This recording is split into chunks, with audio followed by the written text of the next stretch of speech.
Why is that? Oh my gosh. Today. Hey, Latasha. Latasha, Roberta. Today is just a day. Can I just say it? I just say it. It's a day. It is what it is, kids. Hey, Susan. It's good. Got an interview coming up, guys. Meaux Windhorst, the sound engineer for Journey. Yeah, he's got some stories for us tonight. So this will be good. I am cheering to all of you. Cheers, cheers, cheers.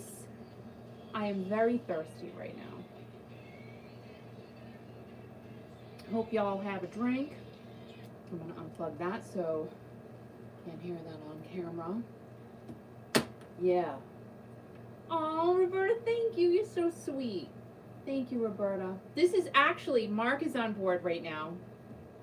And let me just turn this here. Why can I not? And this is the shirt that I wore when I met Mark and his wife, Dawn, a few weeks ago. So Mark, I'm wearing the shirt. It is what it is. Because you know, all right, listen. I had on a blue shirt. I just wasn't feeling it. You know, I just wasn't. So I said, this is a shirt for Mo. I gotta wear this shirt. Mo's not even gonna see it, but it is what it is. It's happy and poppy. I need to be happy and poppy right now because this is gonna be fun. Yes, yes, yes, yes. So I hope everyone is having a super fantabulous day. It is hot here in Rhode Island. It really is, and I know, Roberta, how much you don't like it, but I am happy about it because, you know, you get those last pushes. Hi, Rhonda! Little Rock Rhonda's here, everybody. You get those last pushes of real hot heat. The heat is hot. I'm such a dummy. So, we've got that today. It's moist. My hair has so much non-frizzing product in it. Why? See, like that side's bigger than that side. I hate that. So I've got that going on. All about the frizz or non-frizz. And I think it's going to be a nice weekend. I hope so for everyone's sake. And everyone's already talking about pumpkins and apples, and I just want to choke someone. Just saying. Like, I'm all about it, right? Who doesn't love a good apple and pumpkin smell? Chris Mullen. Journey Junkies, everybody on Facebook, go join them now if you have not already. I know that everyone here is part of Journey Junkies anyway, and Team Dino, but I'm just saying, just in case, because Latasha may not be. Fatima, how are you tonight, darling? So yes, we are going to have a great evening with Meaux Windhorst, the current sound engineer for Journey. He has been with them for 8 years. Hello, Mary. And we're going to talk Journey. But we got to talk about some other stuff. And he's also worked with some other very, very cool people. So, of course, we're going to talk about the other cool people and the other cool sisters that he worked with for a long time as well. So I'm excited. I'm very excited. And hopefully y'all are too. Yeah, it's Thursday. It is Thirsty Thursday. Next week, guys, though, we will not be on. I'm telling you now, Al's going to be mad. But we won't be on next week because we're going into a holiday weekend and got to set us up for fall, kids. You know what I mean? We got to set up some fall fun. Take a little time to do that. Oh, yes, this is a good song. Why is this not fitting in my ear?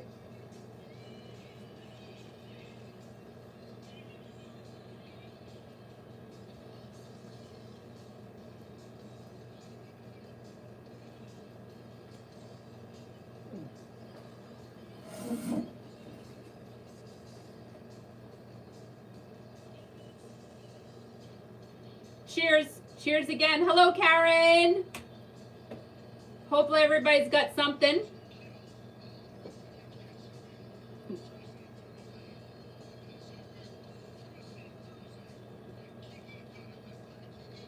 Hi, you've been saying some odd things this evening already. odd things, like the way you're pronouncing your words. I'm a little concerned for you because did you even start drinking? I don't even think you did. No, I just had a sip of beer just now. Okay. Because I know a lot of the radio listening audience is way ahead of me, and you were talking about the heat and everything else. But yeah, you have the air conditioning on in the studio right now. Let me see if I can hear it. Can you hear it?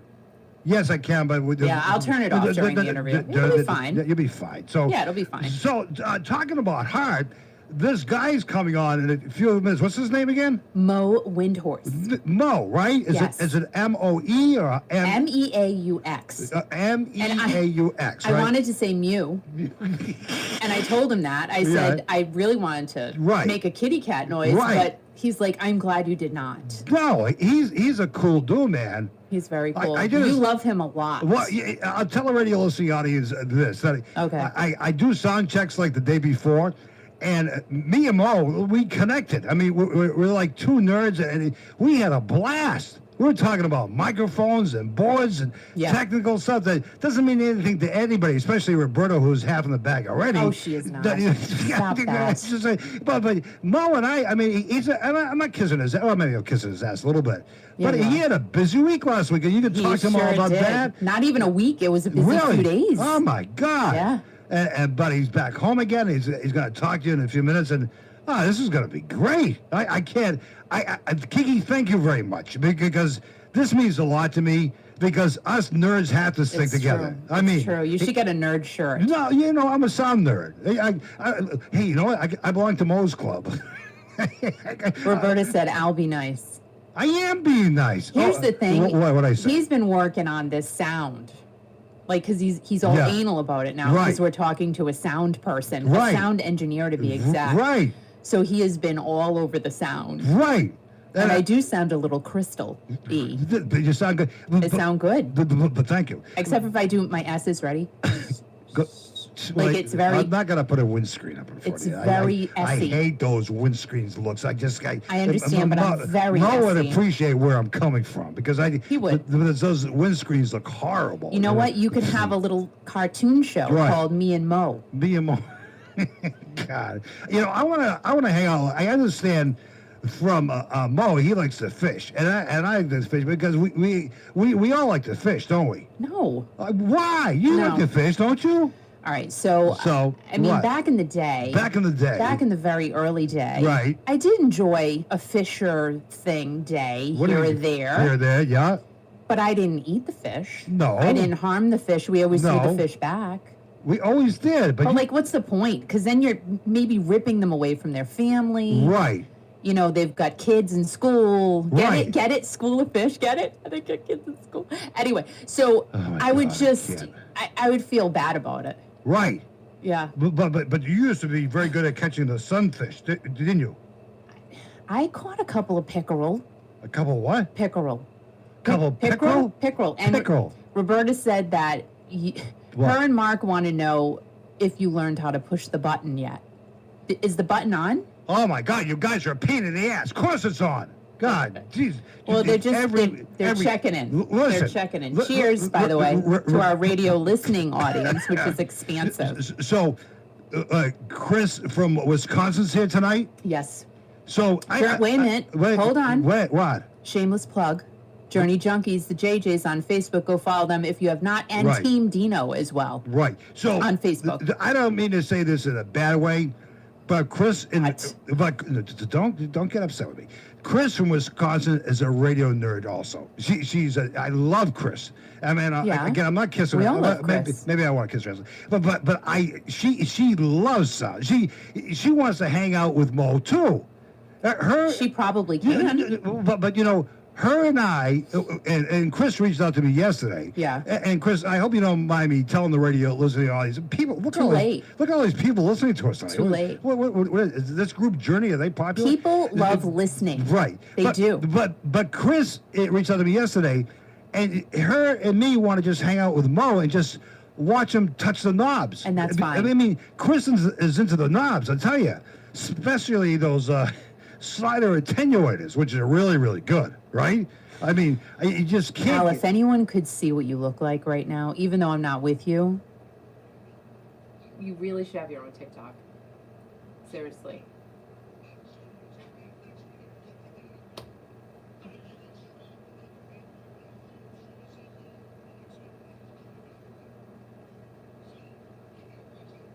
Meaux Windhorst, the front of house sound engineer for our boys of Journey. Here's Cheap Trick. All right.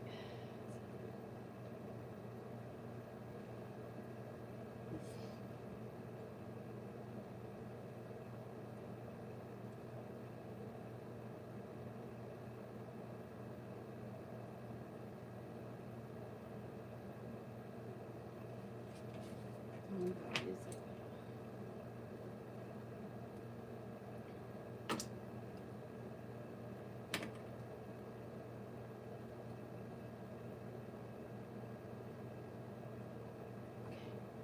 Okay, got this, got this.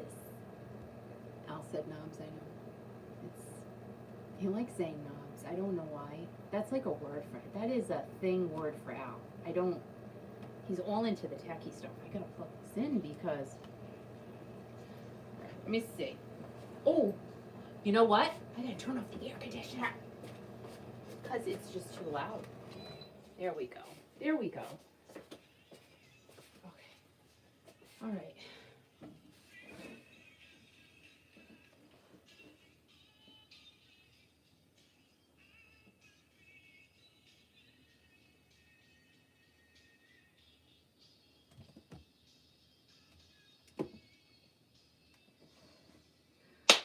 Coming up, guys. Coming up.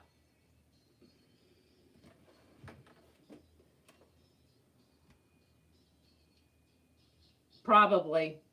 I bet you're right, Mark. Because Al doesn't. Nope.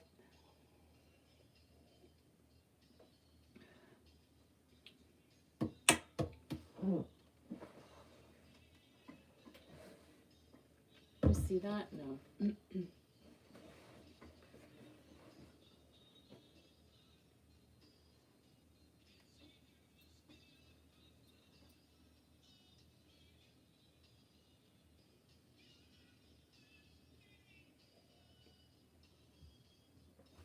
I'm swirling it. I am.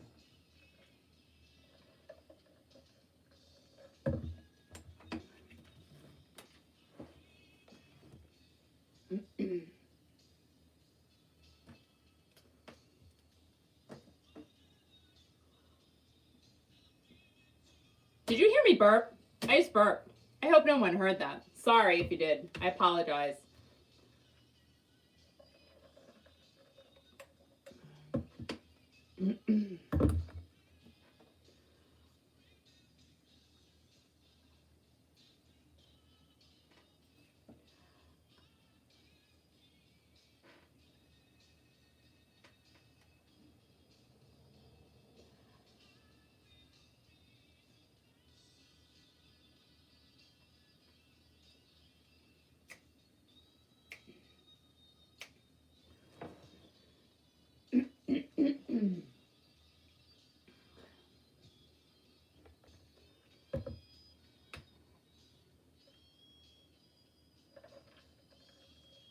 Did you see me spit? I just spit. I burped and then I spit. Why? Because that's just, I don't know. It's that type of night, kids. Let me tell you.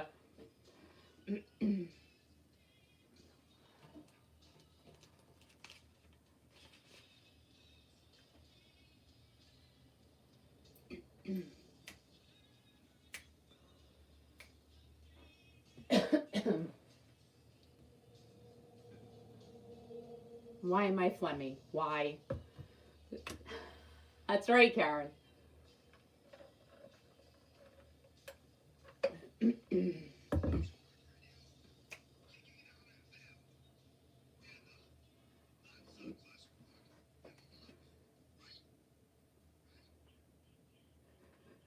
My God, this guy wants to check himself, right, Kiki? He's got to check himself. Well, Kiki is all yours, girl. This engineer has worked alongside the Beastie Boys, LL Cool J, Public Enemy, Heavy D, Lauryn Hill, and Nancy Wilson apart, and for the past 8 years has been the sound engineer for our boys of Journey. He is also in the Louisiana Music Hall of Fame and is very humble about his career, I might say, but we're going to focus on him and all of the amazing pieces of history he has and continues to be a part of 40 plus years later. Now, whatever you hear today at a Journey concert, this guy right here is responsible for it. Front of house sound engineer extraordinaire who is working with one of the best-selling bands of all time, Meaux Windhorst.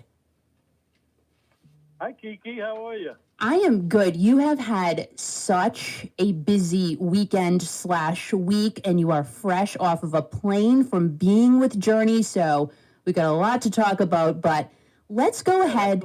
That's a lot, but man, that's quite the build-up you gave me. I don't know if I can live up to all of that. Should I backpedal? It's all good. You gave me a Robin Zander lead-in, and that was cool. I mean, I got to play golf with the man, and he's a buddy. So we're starting off on a high note. So you played golf with them. I can't. What a life you have, Mo. Hey, there's some perks to doing what I do, and that's one of them. And I take it all. I don't take any of it for granted. Absolutely. Now, Mo, let's go ahead and tell everyone your story on how you got to where you are today. Now, as I recall and I read, you worked with the band Zebra. We talked about that as well. And you're credited on their album Zebra Live in 1990. Now, is that the band that you had your true beginning with? It's kind of, just a kid growing up in Louisiana. That's where they're originally from. And, they were the one rock band locally that kind of got it started, and they really helped the local scene take off. And then, in the good old hair metal days, there was some bands around, and there was a group called Lillian Axe that was some buddies that I grew up with, and we kind of played the circuit, Texas, Louisiana, Mississippi, Florida, Alabama, and we all kind of grew up in the industry together. They went on and got a record deal with MCA and did a bunch of records with them. And, we were just kids having fun with it. It was never designed to turn into a career for for me anyway. And, lo and behold, 38 plus years now, somebody's still paying me money to turn knobs. So guess what? I'm taking it. Oh, absolutely. Why wouldn't you? And you're obviously very good at it, or else they wouldn't hire you. Yeah, thank you very much. I take pride in what I do, and you're a huge Journey fan, as am I, as is probably everyone listening here. Mm-hmm. And one quick story that I wanted to relate to you is, many years of doing this for many different genres of music and many different artists and stuff. And my first time at the console for a Journey show happened to be in the arena here in New Orleans, of all places, where my family was there. And, it was my first time, so all the Journey management was there. All the sound company execs were there. There was like a lot of bricks on my shoulder. Like, man, it was pressure, you know? And it went really, really well. And, late in the set, Jonathan starts the piano intro to Faithfully, this iconic, massive song that we've all grown up with. Massive. And it was one of those moments where, your career flashes before your eyes. And I was like, oh my God, how did I go from this kid sitting in my friend's bedroom trying to figure out what this knob does to being the guy with his hands on the faders when this band is on this stage playing this song? It was a flash before your eyes moment, man. Serious. Yeah, and I mean, we talk about you were with the band Zebra, and they're considered really progressive hard rock, but you then went on to, before Journey, in your beginnings, you worked with the Beastie Boys, LL Cool J, Public Enemy, and Heavy D. So you really did kind of skirt around these different genres, but you went from hard progressive, kind of like hair band type of music to kind of rap, right? I mean, how did you slide into that? Okay, so I mean, it's early in the career, and you just trying to get work, and guys are trying to get work. And Zebra, them from the New York days, and they were they were really successful and pretty massive in the New York scene, the Long Island scene especially. Mm-hmm. And my connection with them gave me a connection to an audio company on Long Island. And I did some work for this audio company. And in the early days of hip-hop, rap music, I don't think that the larger sound companies were taking it serious. Really? So this company with the New York connection, yeah, we got these tours, and we're going into arenas and selling out arenas. And, yeah, eventually all the other production companies of the world caught on that this is a viable genre of music. But in the early days of it, we got the tours. So, you do what you can to get paid and get a gig and get a check. And I was out on some of those tours, and I always make a joke of it, but I think it's true that yo rhymes with Mo. So I was kind of easy to remember. Yo Mo, yo Mo. And So that's... you go from one tour to the next and one tour to the next. And it clearly was not my favorite genre of music, wasn't my choice, but it doesn't take long to figure out where the talent is there and who the real good guys are and who the real good guys are not. And yeah, I grew an affection for a lot of it just because of being in it and seeing who knows what's going on. And it was a good thing. You do what you can to get paid, but you appreciate what you're doing as well. I mean, that goes both ways. I've done my share of country. I've done my share of R&B. I'm a rock guy at heart, Kiki. Yeah. We're all rock people at heart. I know. It's like it's such an illness, but it's a good illness to have. It is. Now, Heavy D, he passed away. I believe he was only 38. He was very, very young. He had a very short career. His music was great. Did you get to work with him long? Yeah, actually, there was some tragic there. Yeah, he passed away really early, but one of the first arena tours I did with those guys, it was Heavy D and Public Enemy with co-headliners. And I don't know, it was a pretty big story. Heavy had a really good DJ, and he had two dancers on stage with him, his boys he grew up with. And I remember on that tour, one of his guys actually fell quite a good ways from the loading dock and eventually, didn't make it. And that was a pretty big deal. And wow, he kind of went into a shell and had to back out of that tour. So it was kind of brief, our time together there. But yeah, he was great for his. I mean, he had a thing, the overweight lover, and all the girls loved him. And man, when he got into that stuff, he was really good with it. Yeah, loved him. Now, Lauryn Hill, moving on to another, but she's got such a different type of sound, and she really, shook it up in the 90s. And you were working with her when she released The Miseducation of Lauryn Hill, and that is considered to be her best album. And at the 41st Grammy Awards on February 24th of 1999, she was nominated for 10 Grammys and won 5. Now, tell us about working with Lauryn Hill at the height of her career. Yeah, that was pretty special. Actually, if you fast forward a couple of years before that, one of those tours that we were on was kind of like a festival thing, and one of the big acts was the Fugees. Oh, wow. Obviously, Lauryn was with the Fugees. Yeah. Right? And I clearly remember like certain days, going to catering to have dinner or whatever, and there's this girl sitting off to the side with an acoustic guitar, and I'm the way it plays in my head is that's Lauryn writing the songs that eventually became the songs that were on the Miseducation record. Wow. Yeah.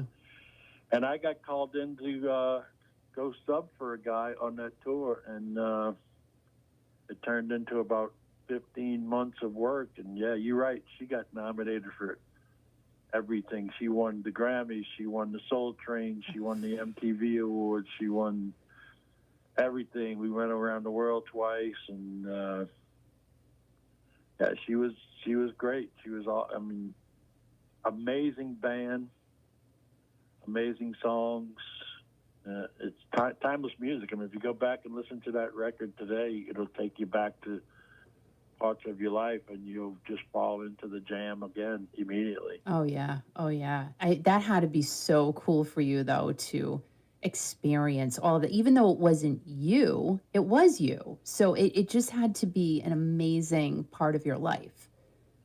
It was. She took me to Japan the first time I went to Japan, and that was a kind of a culture experience. And first time I met her really face to face as a working employee in a recording studio in Japan. I'm like, okay, this might be a 2-week gig, and like I said, it turned into a 1.5 year gig. So it was cool. Yeah. Now, Mo, you're the sound guy. You have complete control pretty much over everything that we see and hear. However, you are also hearing and seeing things behind the stage that we don't get to see. Is there anything you got to see that you can't unsee that you can share with us?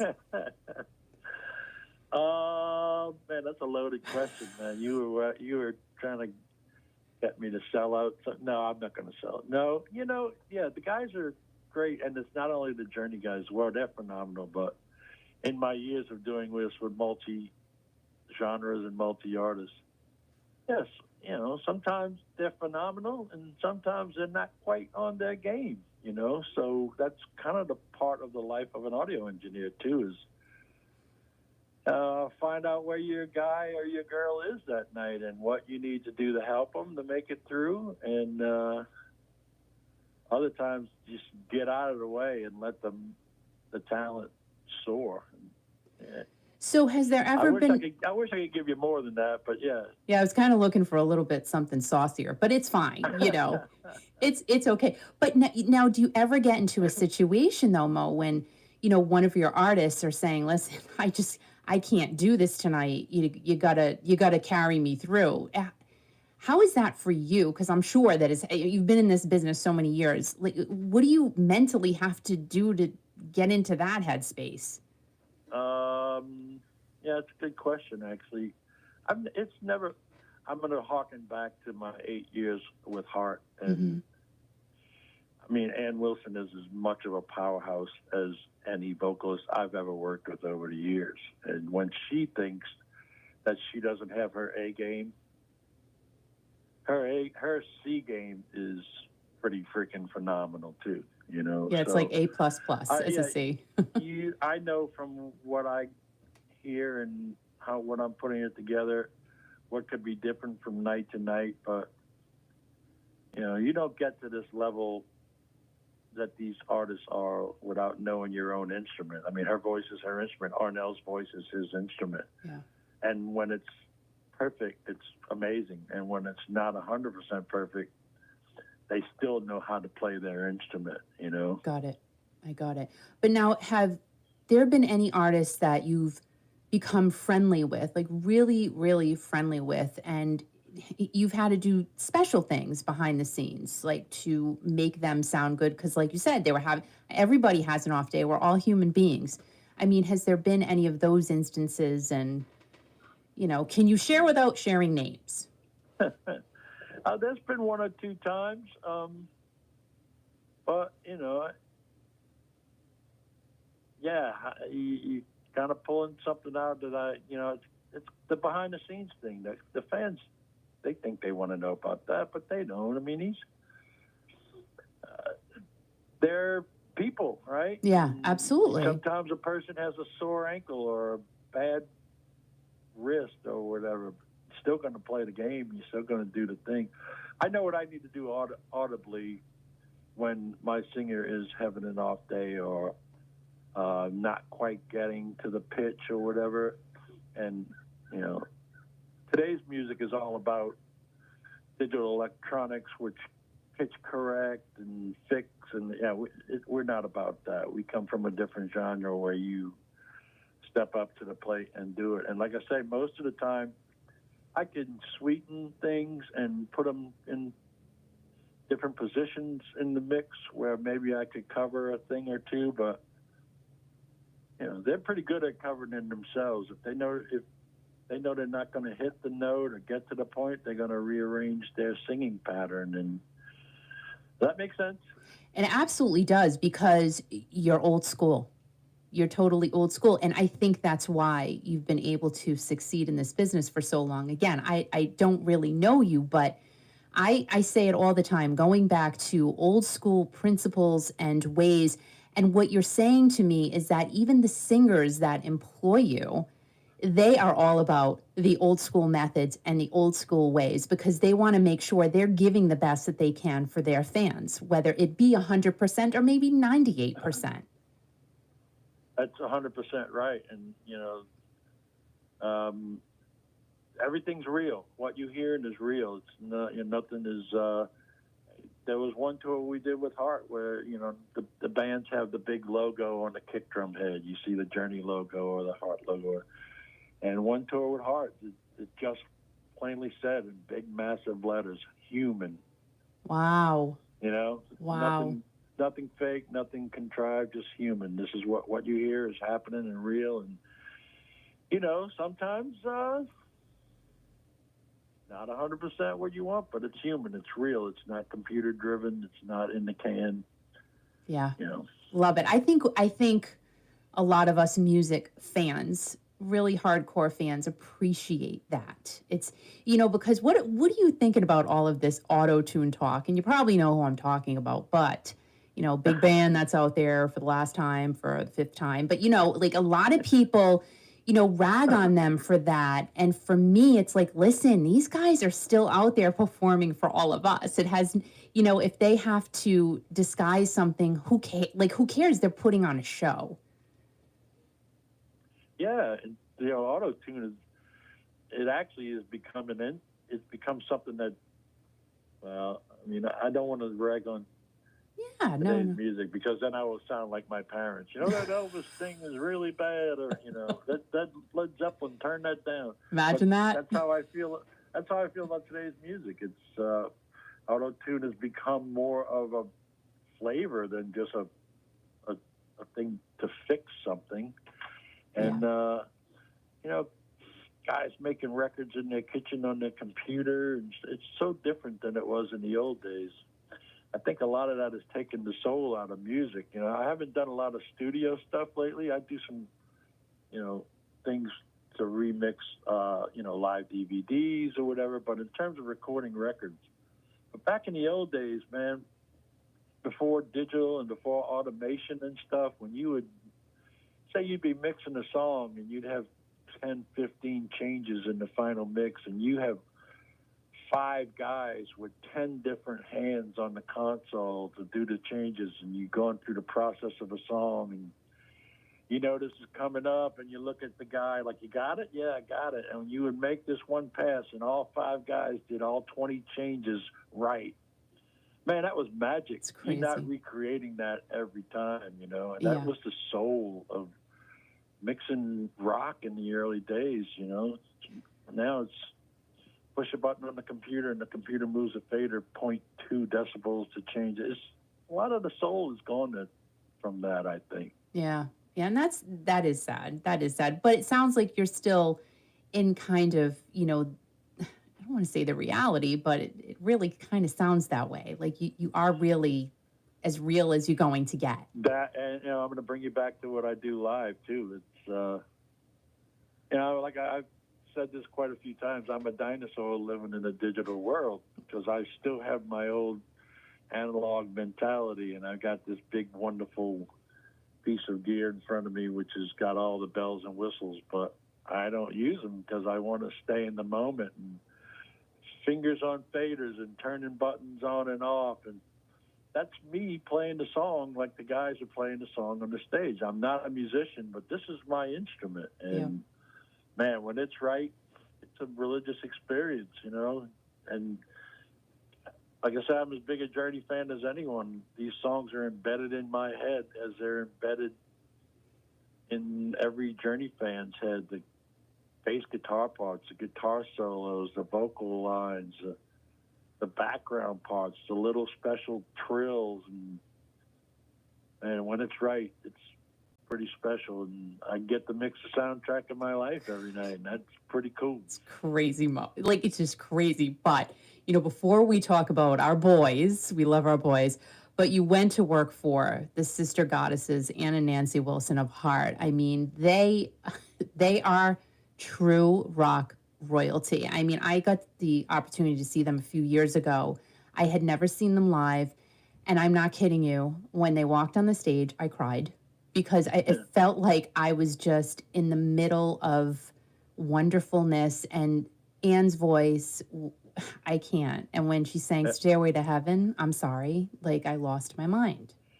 8 years mixing them, and they never, ever disappointed, ever. I'll give you a quick little story. This is one of the one of the perks of being in the position that I'm in. We grew up with that. I mean, hearing Magic Man and Barracuda on the radio, and these phenomenal things, right? Well, I live in New Orleans, as you know, and the girls love my town as well, and the food and whatnot. And quite a few years back, we had a little small tour that was actually starting in Mississippi. And they have a thing about when they travel, they don't like to connect flights, right? So they always want a direct flight somewhere. So it was a perfect opportunity for them to fly into New Orleans, let me take them out to go have some great Cajun food and oysters and whatnot. And then we would get on the bus. I'd get on the bus with them, and we'd just drive over to Mississippi, and everyone else would already be in Mississippi, right? So we did that. It was a great dinner and great sit down and hang and whatnot. And through dinner, they were telling me about all the new songs that they were putting together for an upcoming record. And they were really excited about it. I'm like, yeah, I'm excited about it too, right? So we get on the bus, and it's about an hour and a half drive to where we're going to be. And it's just really Ann and Nancy and myself and maybe one or two other people. And we're sitting in the bus cruising to Mississippi, and Ann's like, hey, listen to some of these songs. So she puts in a CD of kind of rough mixes of songs that are going to come out on the new record. And they don't have any vocal tracks. She's got vocals written, but she doesn't have any tracks recorded. And it was some pretty rocking stuff. And in the process of listening to it, she just kind of starts vocalizing these vocal parts. Not really singing lyrics, but just like vocalizing melody lines and stuff, you know? And along with that, just out of the blue, Nancy starts doing harmony parts to it. Oh my gosh. And I don't know if they had worked this, they probably had not worked this out previously. It was just something that just happened. It was spontaneous. And I'm kind of pinching myself like, I get the privilege to see this. This probably has happened many times over the last 30 plus years that these girls have put together these iconic records just by being sisters and feeling each other and knowing where you're going to go and how. I mean, there was no lyric song, but these parts that they were just harmonizing together, that it was one of those pinch yourself moments. The custom fan would never get to sit in on one of those moments, and I was very fortunate that I still remember that to this day. Oh, awesome. What a memory that is for you. And even when you got the gig to work with Ann and Nancy, were you pinching yourself then? Please say yes. I was, actually. That was another one of these things where the tour manager was an old buddy of mine, and we worked together before. And the engineer that they had was a very good engineer, but he was offered a pretty good gig. And they weren't planning on working that much this year, and it was a financial thing. He didn't want to leave them. They didn't want to lose him, but, so I got called in to come fill in for him for a bit. And it was another one of those things, you got to go and improve yourself, And they were losing an engineer that they had a multi-year relationship with, who was very good. And, I just went in with my approach, and they liked it right off the gate, and I liked it. I mean, yeah, of course I liked it. I mean, it was phenomenal. It was hard, right? Yeah. And, lo and behold, a couple of weeks in, I found out, the girls told me that that other gentleman kind of lost his gig with the other artist and called back sniffing up to get his job back with Hart, and they pulled me aside to let me know that they were perfectly happy with me and were going to stay with me, and that was a big confidence boost there, and it was pretty good. I remember walking. We're doing a border crossing into Canada at 4 in the morning or something like that. You know, they get you out of your bunk, and everybody's mad and aggravated. You get up, you got to go in and show your passport and all. And I walked in, and Ann and Nancy were already in it. And, you know, Nancy looks like you would assume Nancy would look like at 4 in the morning with the, you know, camouflage army jacket on, and she's probably quite a few glasses of wine in. And she said, "You know how I know it's rocking out there?" I'm like, "How's that, Nancy?" She's like, "In my whole career, I've never seen more people play air drums in my life." And that's the first time I ever heard the quote air drums. Are you serious? So that made me feel pretty good. Yeah. Oh, that's so cool. So cool. Now, Mo, you are credited, from what I found, 4 Heart albums. One of them, Fanatic Live from Caesars Coliseum. Now, both you and Nancy are listed as mixing consultants. Now, in a situation like that, did you work directly with Nancy to get that put together, or did she do her part and then you do your part and then they mix it, and or do you guys collaborate? Yeah, no, we went into that show pretty wild. We went into that show and recorded it. We actually had like an 8-piece Russian string section that played along that night, and it was just, you know, go in and record it and do the show, blah blah blah, and then it was all recorded, obviously, for mixed down later. And yeah, a couple of weeks later, we showed up at a studio in LA with another gentleman named Peter Barker, who was a great engineer and had done some stuff for them. And we spent about 10 days in the studio remixing it. And yeah, it's another one of those things that I get to talk about. You know, spending 10 days in the studio with Nancy was pretty cool. Got some great photos that came out of that. It was a great recording and great live show. Now, were you at the Kennedy Center tribute to Led Zeppelin when they did that? Okay, so no, I wasn't. I'll tell you a quick story about that. Okay.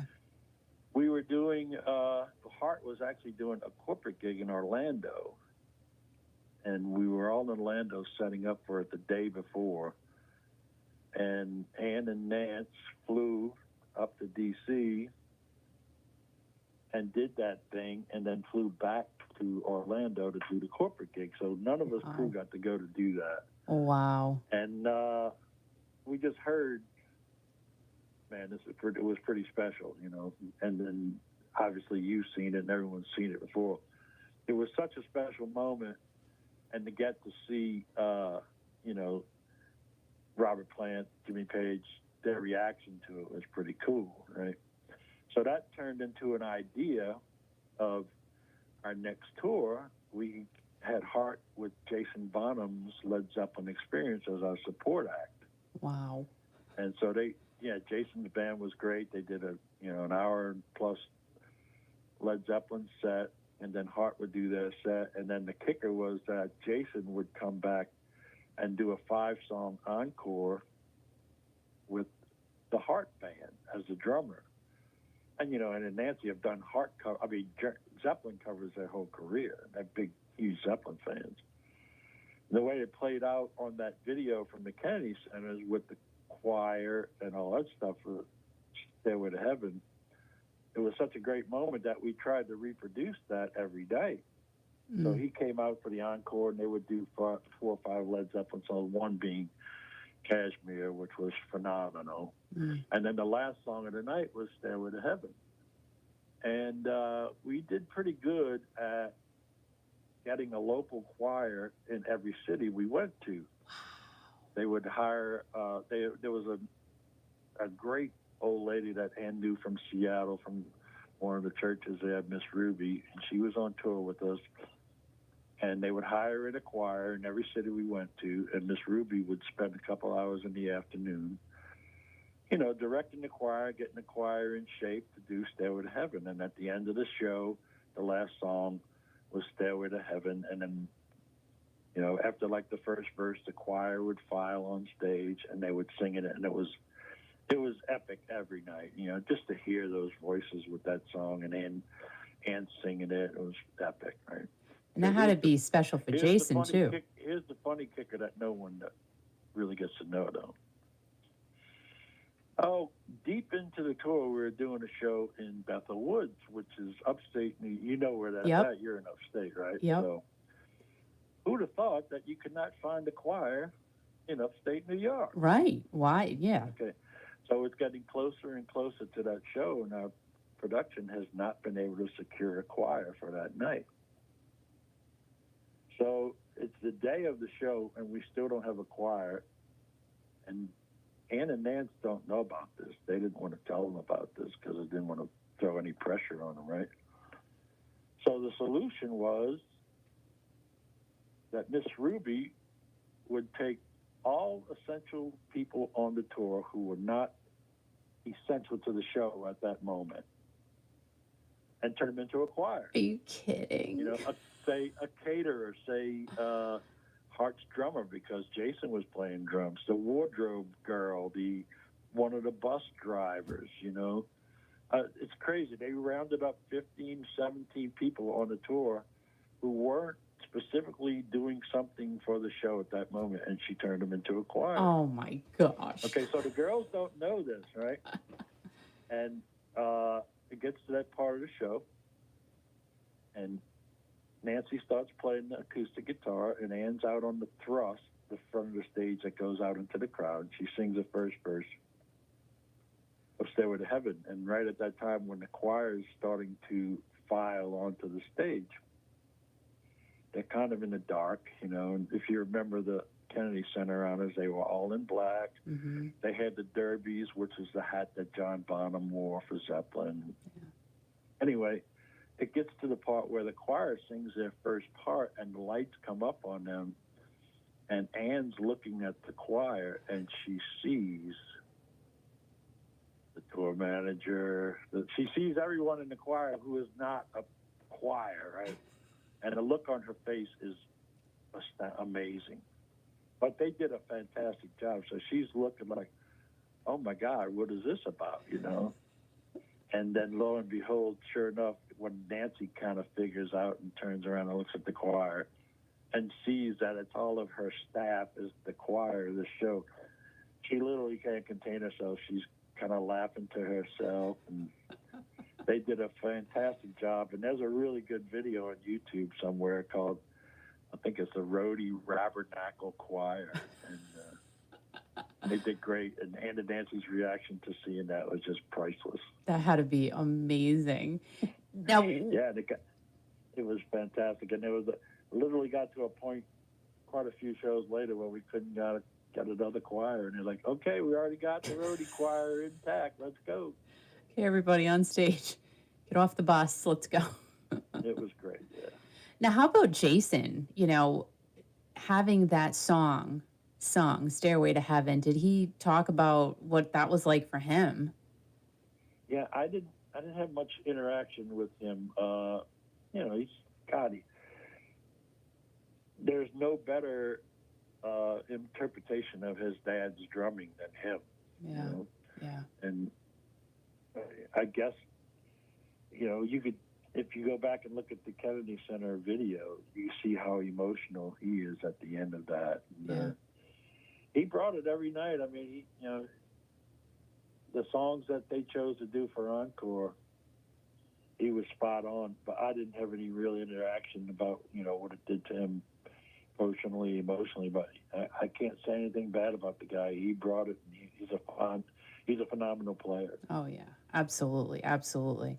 Now, there is a picture I found of you with Cheap Trick, Def Leppard, Heart, and Journey. So who were you working for at that time? And whenever you had big shows like that? So, did you have to mix for everybody, or? No. I want to say that was probably 2008 or something. Okay. No, I was working for Heart at the time. And, that was a good tour. Cheap Trick, Heart, and Journey. And, I mean, that's where I got to meet the Journey guys the first time there, and got to be friends with all the crew who were. That's one thing about Journey. There's a lot of turnover in this business, but at that time, the crew guys had all been there for many years, and most of them were still there when I got hired on. So, no, I was just mixing for Hart then. And, you know, a lot of these tours have photo day at the end of, you do a big group photo, and that one in particular just allowed everyone on the tour to have a photo with all the artists, and that was pretty cool. How lucky are you, man? Like, that is just... You're right. I got to pinch myself sometimes. I mean, it's so crazy. And then you're talking to somebody like me, and I'm like, oh my gosh, I wish that was me. But anyway, it's, you know, it's so, I just think it's so cool. Now, I can only imagine also what it was like working for the Wilson sisters, but the boys. I mean, we have got a large boy audience here. I mean, you moved from Heart, and then you went to work with Journey. Now, before we get into your time with Journey, you had a very, very interesting weekend. 2 shows on Saturday. One was in Central Park, and then one was in Jones Beach, where it was pouring rain before you got there. 2 totally different events, but it sounds like you had a good time. It was a great, well, in hindsight, yeah, it was a great time. If you remember, well, I don't know if you know or not, but we didn't show in New Jersey at Atlantic City the night before. Right. So we were kind of late. It was going to be a bang, bang, bang day. So we actually went from New Jersey to Jones Beach, Long Island, for a 6 a.m. load-in. And we loaded our gear in at 6 a.m., set it up, and did a quick line check. I mean, and I got to hear everything. I got to hear all the drums and the guitars and whatnot. And then quickly jumped into some SUVs, weaved through traffic to get down to Central Park to do the same thing for Central Park.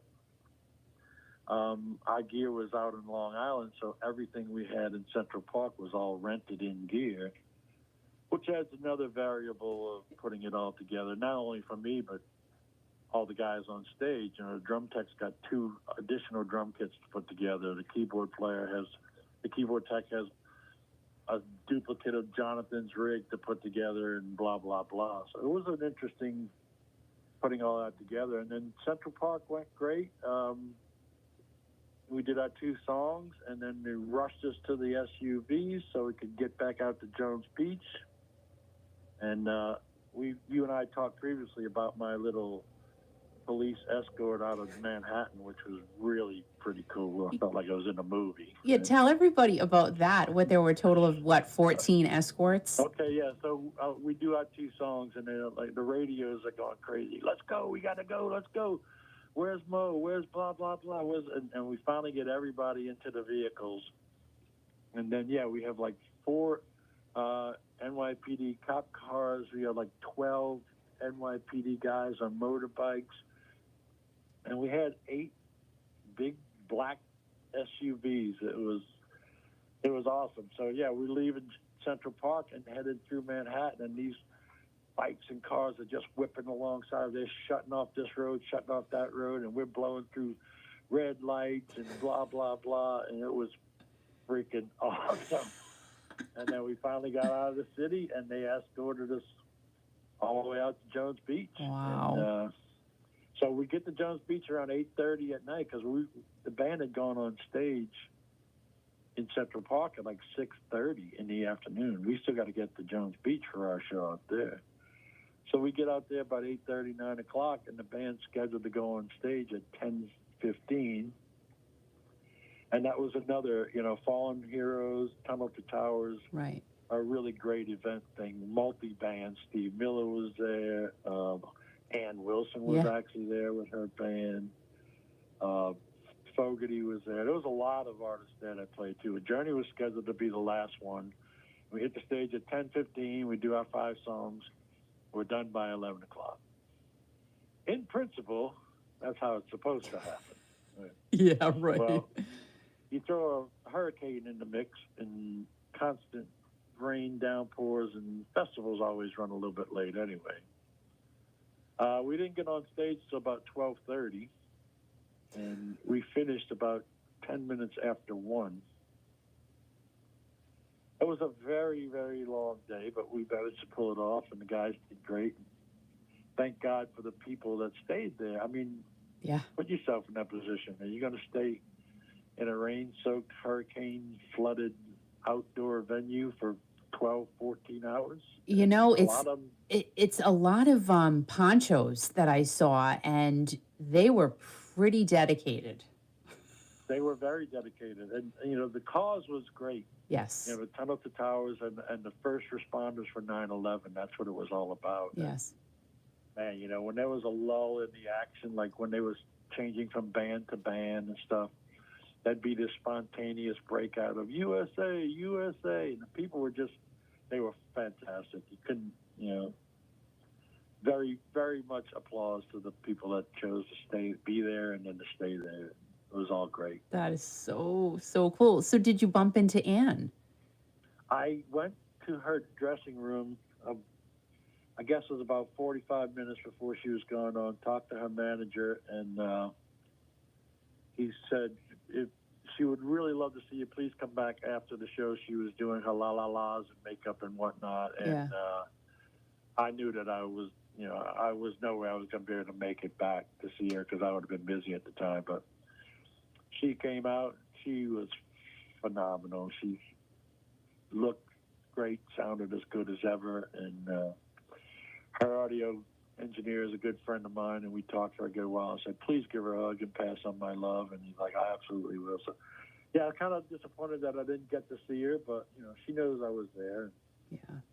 I mean, we're still very good friends, It's funny because even when I was mixing for them, it was more than just an employee. One of my geek things I do when I'm home is garden. And I grow tomatoes and crap. And, yeah. You grow crap? Well, that's interesting. Tomatoes and cucumbers and all all basil the other and stuff. Yeah. But it would get to a point there where I get a message from Ann or Nancy, how's your garden doing? Send me some pictures and stuff. Like they cared about that. It was cool. Yeah. It was more than just a guy who's working for you. It was a family vibe. Yeah, and that's what, we touched upon that a little while ago, is that, I'm sure you became friends with some of these people because how do you not? You're with them for so long. You're with Journey from what? I don't know, at least some of the guys, 6 o'clock in the morning, you start, and then they got to come in at some point, and then, I don't know, 1 o'clock in the morning. That's a long day, and you get to really know people when you're with them for that long. Exactly, yeah. And all right, let's get to the guys. I mean, you're a huge Journey fan like the rest of us, too. Of course. And, yeah, to get that gig was pretty monumental for me. Okay. And, like I say, I met them in 2008 when I was out mixing for Hart, and right off the bat, I got to be pretty close with Jonathan Kane. We would talk backstage a lot. Just a good guy, and he is a good guy. All the rest of the band members were equally as cool. It just took a while to get around to, knowing them and this and that. And then when I got the gig, it was great. We went into rehearsal right off the bat in Fantasy Studios in Northern California, which is where they recorded Escape and countless other monumental records. And to walk into that studio, walk into the control room, and seeing all these platinum CDs on the wall and stuff, that was pretty monumental. And I remember in my control room mixing for rehearsal, we're going through all these songs, and Jonathan would come in and say, let's listen to a little bit of this, and we would listen to it back. And at one point, I just remember him saying, oh, look at the room right there. And he pointed to this little vocal booth off to the side of my thing. And he's like, yeah, that's where Perry stood when he sang Faithfully. Oh, I can't. And I'm like, okay, well, I got to take a photo of that, right? Of course. Yeah, but I mean, it's great. And they're all, they're iconic rock stars, but they're also pretty good people. Yeah, oh, absolutely. To see them in that aspect away from the instruments and away from the stage and just talk life or whatever is pretty cool. It's pretty cool that I get to do that with these guys. Yeah. Hello. Hi. Yep. And then throw all the songs in. God. I know their catalog is ridiculous. Like, they have to have the best one. Really, they have to have the best one on the planet. Well, Escape just went diamond, right? It's crazy. 10 million, I think.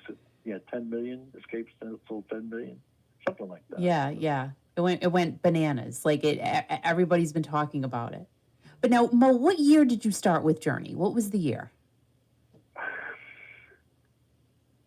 Okay, so we're in 21 right now, and this is my 8th year. Do the math, Kiki. Oh, come on. I suck at math. I'm so bad. So what, 2013 maybe? All right, so Dean was in the band at that point. Yes, he was. Ross. Yeah. Jonathan. Arnell. Arnell. Yeah. Okay. Yeah. All right. So you got a nice group of guys there. Arnell, though, like, did you go, how does this guy jump? Like I say all the time, how does he jump around like that? And when because I'm sure, here it is. You're looking at Journey from the outside, but then now you're in the inside. Right. Were you just blown away at his onstage acrobatics, and not even his voice, but just like how he can move and get the crowd going and all of that? Yeah, he's just a nonstop bundle of energy, and get to the voice later, but he's just, what you see is true. The smile that never goes away, the energy, the wanting to connect with every single person in the crowd, the eye contact, all that stuff. That's him, and his voice is phenomenal. He can sing anything, and take all of that away, he is the sweetest, most humble. I mean, I don't get to see them every night because I'm not backstage every night, but every time I happen to be, run into them backstage or whatever, he goes out of his way to come hug me and thank me, and he's like, "Oh, thank you for helping." I'm like, I'm not helping you, man. You're killing it every night. And he's just, that's him, though. There's no ego, there's no attitude. He's just a really, really a good person, humble, sweet, and talent through the roof. Oh my gosh. Like, I just can't. I cannot. I mean, I don't know. I think he was such a great, you hate to use the word replacement, but I just think, how about addition? We'll say addition. He's just a great addition to the band. His story is amazing. Yeah, I know. I don't know if you saw the yes. Netflix thing or whatever. Yes. The kids singing on the street for money, and his story is phenomenal. Yeah. The story is crazy. Now, when you started, though, Dean was there, and then sadly Dean left. But now having Dean back again, what was that like for you to see him again in the band? Okay, well, let's go back to that a little bit. Yeah, Dean was there, and sadly there was some issues that transpired, and right. I think the guys thought it was the right thing to do to move on for a bit, right? And we love Dean. Dean is amazing. Yeah, we do love Dean, and we were going into a show at the Hollywood Bowl, and they were going to perform with the LA Symphony or something like that, some big symphony at the Hollywood Bowl. And we were in rehearsal before that, and the guys were going through some of the old catalog in their songs, trying to find older songs that would lend themselves really well to orchestration. And so we're going to have this symphony. Let's pull out some of the stuff that lends itself to the orchestration, right? Yeah. So they did some amazing old songs in rehearsal, and Arnell wasn't there. His previous engagement or saving his voice, the right thing to do. Mm-hmm. Arnell wasn't there, so Dean sang absolutely everything. And Dean's voice is phenomenal. It's right? crazy.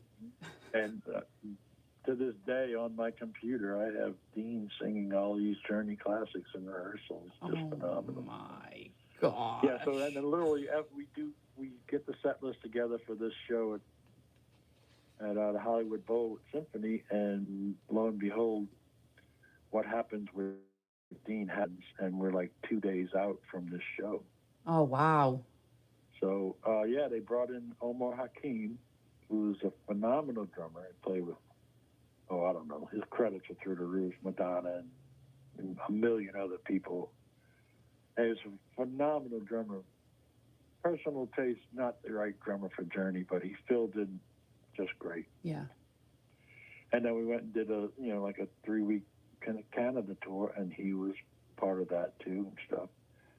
And then when it was time to get back together, Neil had been doing some recording with Steve Smith on like solo project. And well, obviously, look, I've worked with 100 drummers in my career. At 99% of them, Steve Smith is their drum god, you know. People have said it to me so many times. I've heard it so many times. He's that amazing of a drummer. And so, yeah, they got Smith back, and God, what a plus that was. So now you got all the original members except for Steve Perry. You got Ross, Smith, John. I mean, except for the Greg Raleigh days. But, yeah, you got all the guys, and it's great. And Smith was fantastic, and we got to be very good friends as well. And then what transpired with them transpired after a couple of years. And,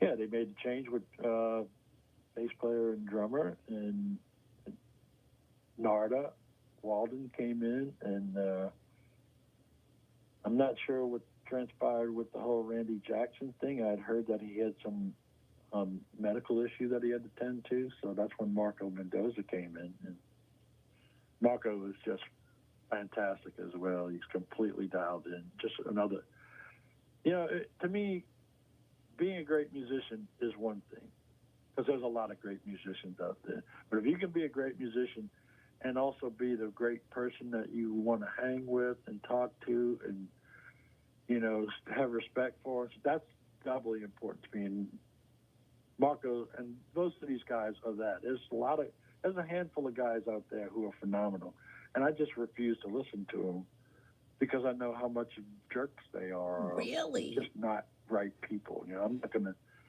I could name some names. But No, you don't have to do that. Yeah, no, it's my personal opinion, but Marco's one of those guys. And then you talk about Dean.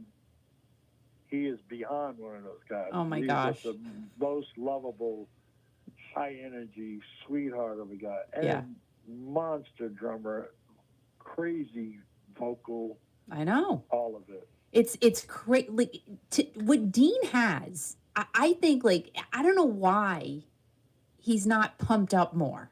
If that makes any sense? Because I don't know if he could be. I well, don't know if he could be pumped up more, really. On an energy level, probably not. But I'm saying, he's so good. He's just so good. Yeah, when he came back in, and they called him in for rehearsal, we had a couple, I guess about 4 or 5 days of rehearsal left before we went to do Lollapalooza. And when he showed up in Chicago, which is where we were rehearsing. Oh, yeah, that's when all the hullabaloo started on the internet. It was just a love fest, and everybody, hugging and laughing, and oh my God, and he brings that. He brings that camaraderie and the good vibes and all that stuff. And then the guy sits down with a drum kit and watch out, because he's just freaking phenomenal. And it's funny because I've been watching Narda, watching Dean, and it's like I would love to know what's in his mind, because he's looking at him really smiling, going, "Dang, this guy is good."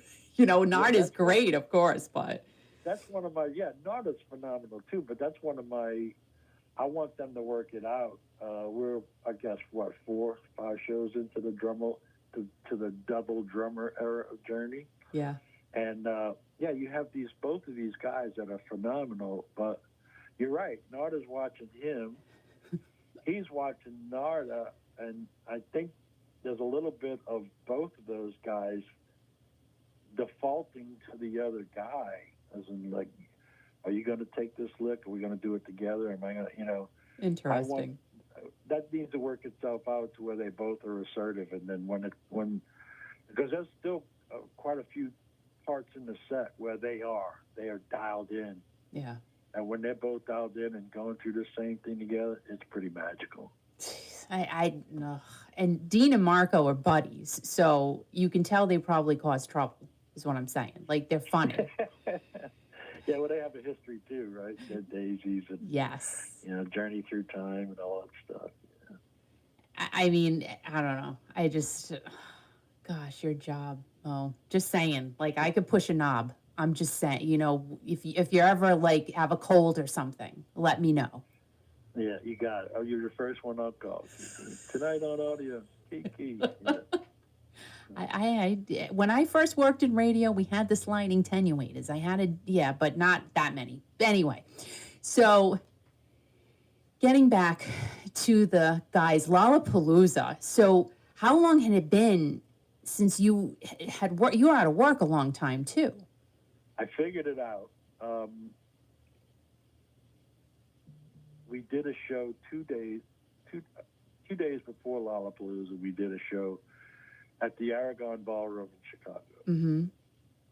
532 days since our last show. Oh my gosh. Yeah. So, all right. We had a great tour in 2018 with Def Leppard. Mm-hmm. And we didn't work that much in 2019. We did a couple of things. A residency in Las Vegas and this and that shows on it. But now we're touring. And we had a great tour scheduled for 2020 with the Pretenders. Right. It was like 80-some shows. They were selling really well. It was going to be a great tour. And then COVID started, and they pushed it back, and then they pushed it back again until it was obvious that, we just can't keep pushing this back. And like everything else that canceled, it canceled. Yeah. Did it feel good to be back to work, though, Mo? Like how? Oh, my God, did it. I mean, there's some personal issues that I've been dealing with at home just being here for so long. Mm-hmm. I won't get into them because they're boring. But, yeah, to touch the console and to do what I meant to do. I meant to do this audio thing, right? Yeah. And it had been a long time. I needed to get back to being myself as opposed to just being the guy here, going through the COVID quarantine, lockdown, and all that stuff. Right. I had literally mixed one show in that whole time.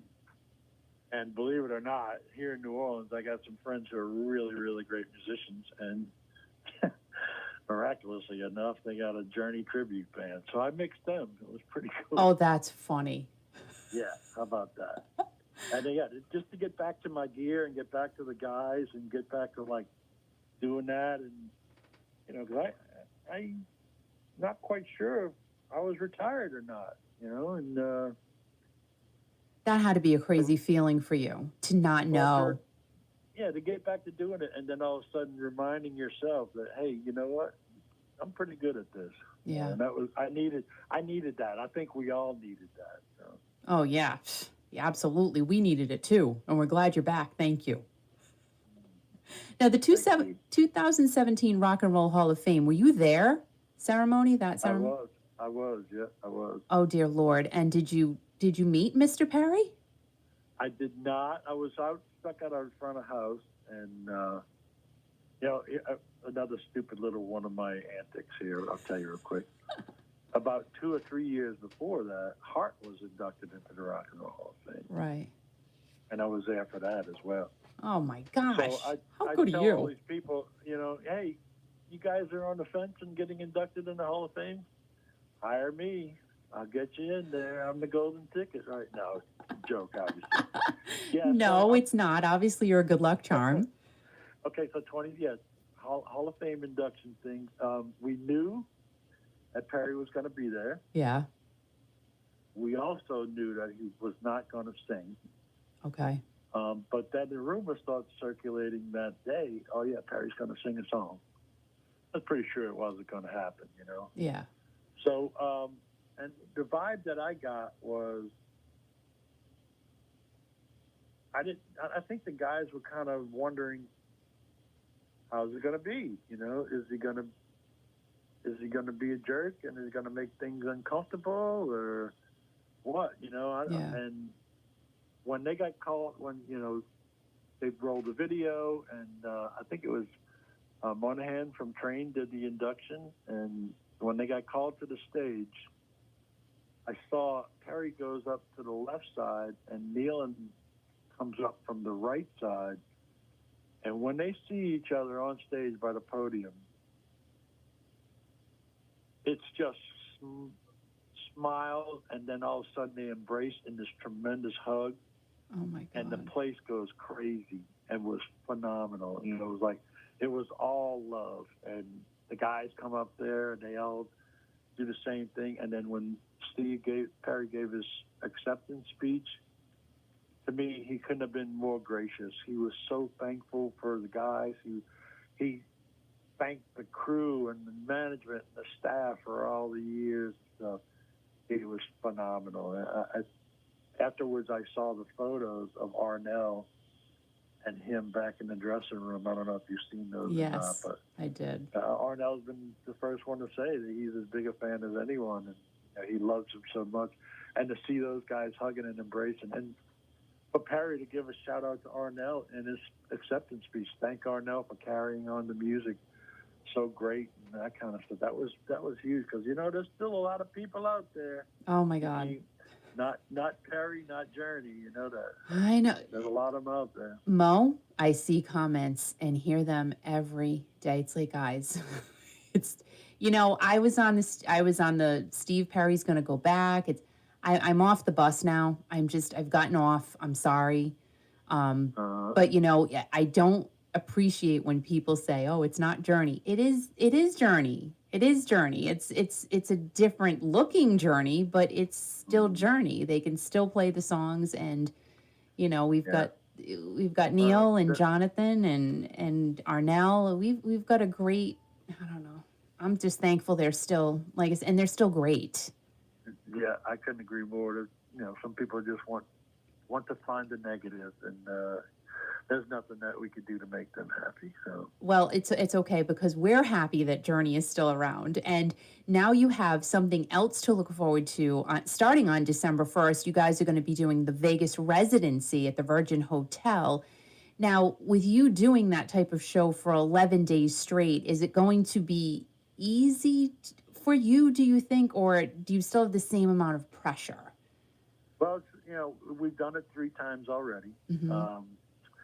We did 2 residencies at the Hard Rock, which is where we're going now, is the same room, because the Virgin Casino has bought the Hard Rock building, so it's the same room. I'm familiar with it. Oh, cool. And the other one we did was at the arena at Caesars, which is another phenomenal room, mm-hmm. which we actually have one show there too at the end of December. Oh, nice. But yeah, I'd say it's a bit easier because crew-wise, we load in once. Yeah. And we load out X amount of days later. But you say 11 days in a row, we literally work 3 days a week over there. We never work more than 2. It's usually like a Wednesday, Friday, Saturday. Oh, okay. So, which leaves a lot of time to go play golf and other cool things. Oh, that's good, because it looked like there were several, I don't know, at least 5 shows anyway, I thought. And I'm like, oh, that's so cool, because you get to stay put. It's not like you're moving around and I got to pack my stuff. It's just like this past weekend. Yeah, no, this is not a touring scenario. So yeah, we'll move in, and they take care of us pretty good over there too. So it's good. I like doing it, and you're in the same room every night. The guys like that, and it's always, well sold out, so the people are excited to see them and hear them, and it's going to be good. And you're in Vegas. I mean, Vegas is the best. There's kind of an excitement there. Yeah, you're right. Now, Back in my younger years, when I did some gambling, I would say, man, that's a long time to be in that town. But most of the gambling is now turned into golf and other things. Golf is one of my addictions. Oh, that's not a bad addiction. It's a good, besides gardening too, right? Yeah, I toured in the 80s, so there was worse addictions that I could have come away with than golf and fishing and gardening, yeah. We're glad to have you with us still, Mo. Thank you, darling. Now, I did see, before we wrap up, I saw a very sweet picture of you and Steve Augeri, another former lead vocalist for Journey. He's such an awesome guy. What was it like when you met Steve, and what was that scenario? So before my Journey days, right? I'll tell you a quick story.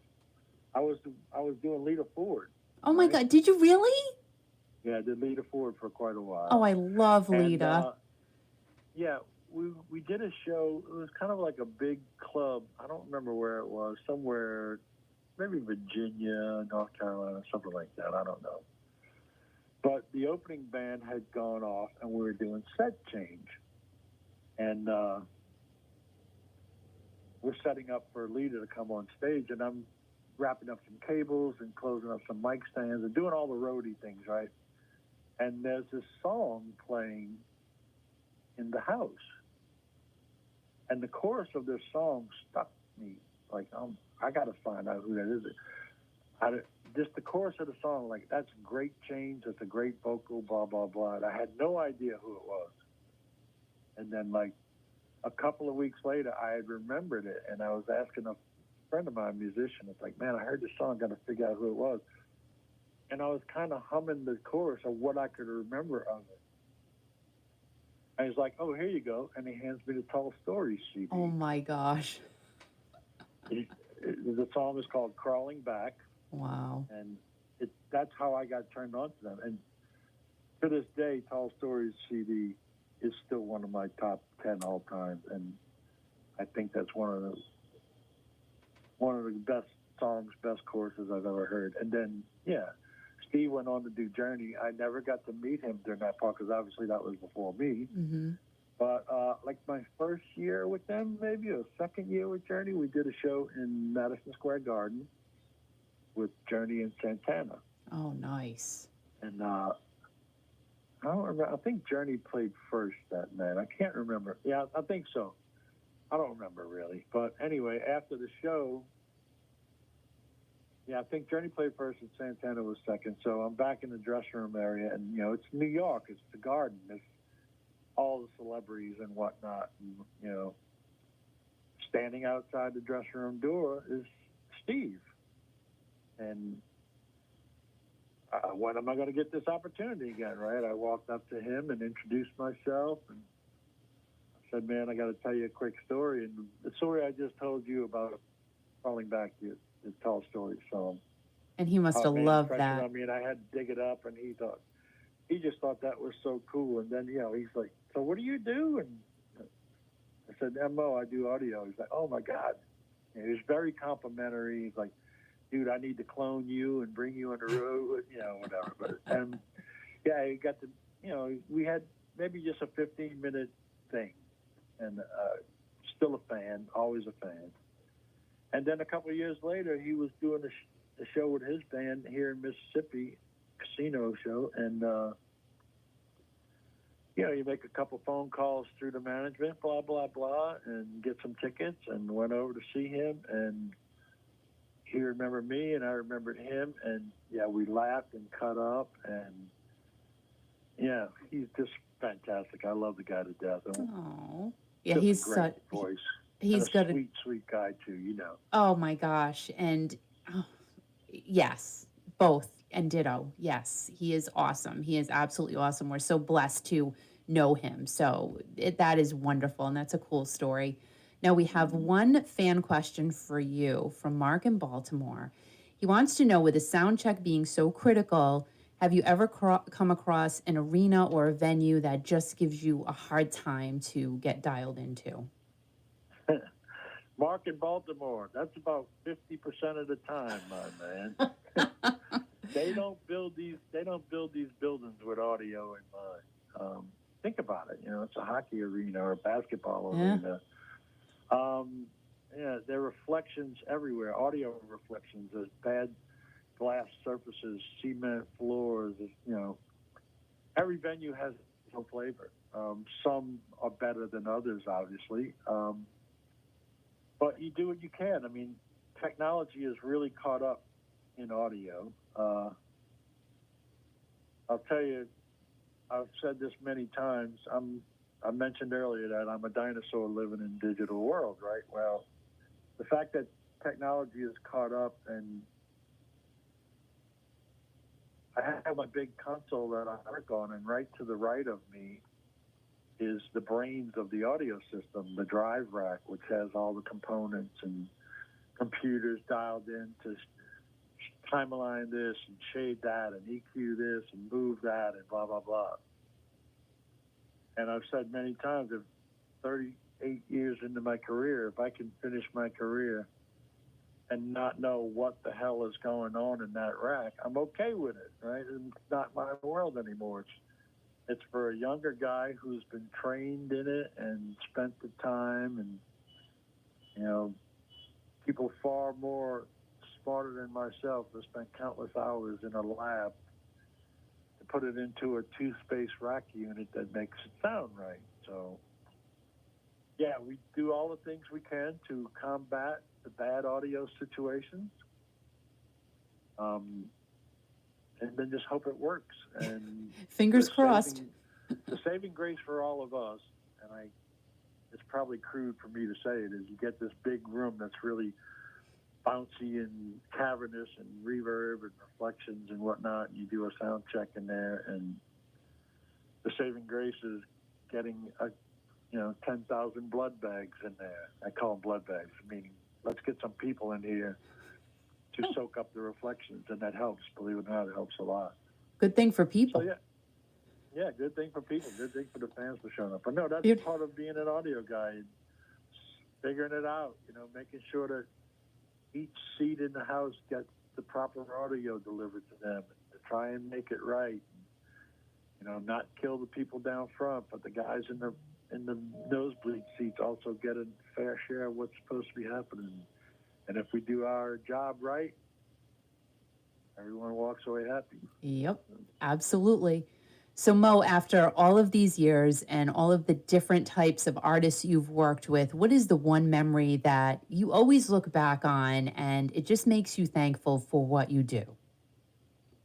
Oh, there's a lot of them. I mean, who'd have thought that I'd ever get to go around the world a couple times and see, Europe and Asia and everywhere else, Australia, New Zealand. That's cool. Each artist has their own little thing. Like I said, you read off some of my others, all the hip hop artists I did.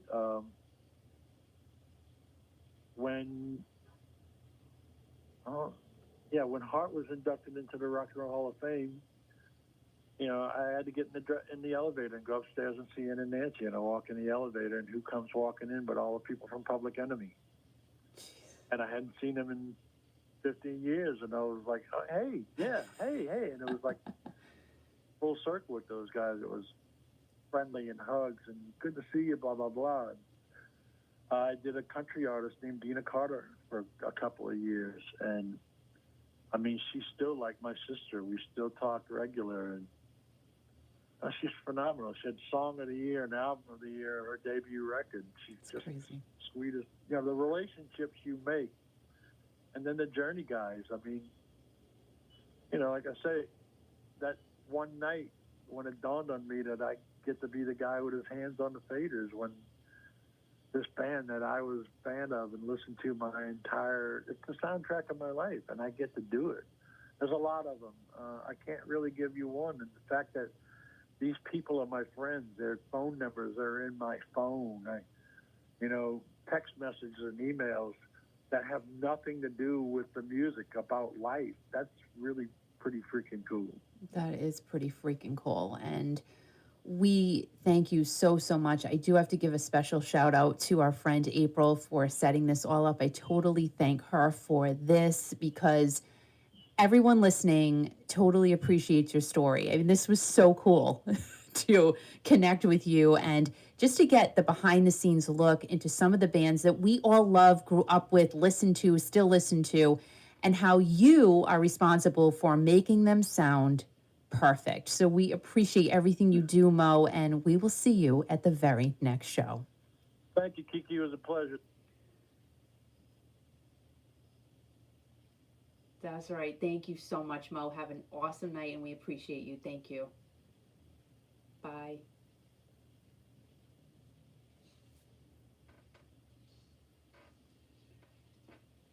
That was Oh my gosh.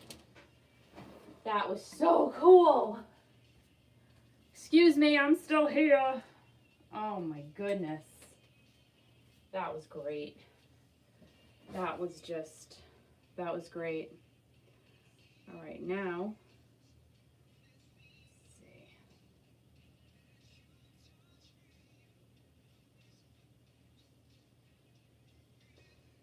Be right with you guys.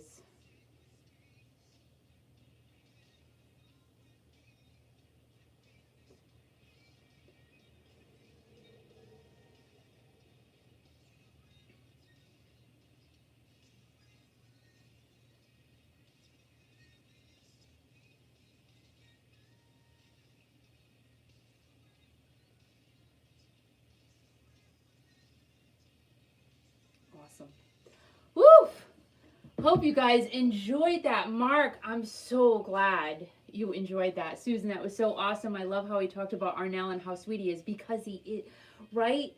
I mean, you know, this is a gentleman who really almost 40 years he's been doing sound for these amazing and iconic musicians.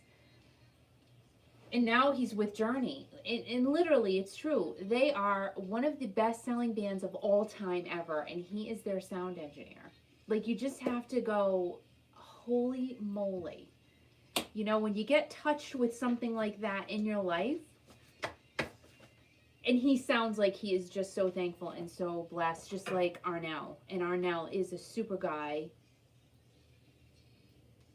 Those guys are just, they're out there for us, you know. Hi, Maria! Thank you. I'm glad you liked it. And Susan, that was so awesome. I just said that. Maria, thank you. Thank you, Susan. Thank you, Mark. You know, we just, and again, and it's true, old school, Mark, that's right. And it's true, I see comments every day. People will send me, oh, Journey's not Journey, you know. It is Journey.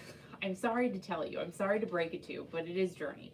And that's fine. You can have your opinion that you don't, if you don't want to follow because Steve Perry is no longer the lead singer, that is, you know, really, yeah, that's your opinion. And that's cool. But for those of us who still want to continue to, you know, follow along, it's fine. And you just move on, right? You just move on. I love them the way they are. Just saying. I love them the way they were, but I love them the way they are. Just like Al. Pants or no pants.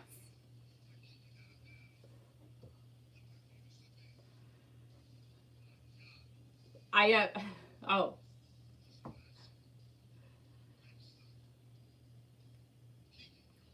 Can I talk now? Because my mic was off. I'm talking, and I'm like. Well, but I had your mic on. I had your mic on during the whole song, and I didn't realize it. Oh, you did? Yeah, but then I don't think. I was talking to Mo, and he's going to send me some pictures of his garden. As he should. But he's going to go get some dinner, and he says he's got to catch up on his rest. So, I know you talk to so many people. But that's one of my favorite interviews. And that was really cool. I mean, that was so cool. Oh, my God.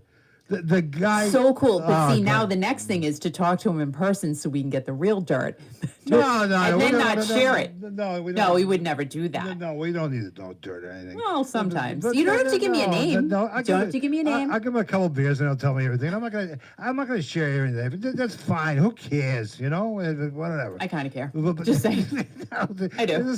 No, forget it. I do. But no, it's just so awesome to. I know. The police escorts for this past weekend. He's told us stories so many times this weekend. He's like a little kid. Well, he should. But he's like a little kid in a candy store. He should tell it. He says, oh, police escorts and motorcades and stuff like that. Well, I mean, you know. Yeah, I know. It's a big deal. It's good stuff. Just the stories about Hart and how you like that guy. What's his name? Steve with Tall Stories. I mean, that guy, Steve. That little Steve Augeri. Oh, my God. And but you know, just I love Ann and Nancy Wilson, and I Yeah. wasn't lying when I said, because I had never ever seen them perform live, Yeah. and to be right there when they walked on the stage, I literally I thought know you I did. died. I I know. thought I was You dead told me because I'm not talking to you.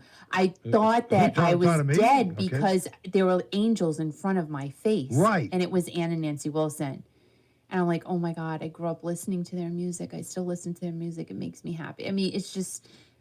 And then when she sang Stairway to Heaven, Oh, my shush. God. Just stop it. Just stop right now. That was great. In You fact, weren't there, though. How do you know?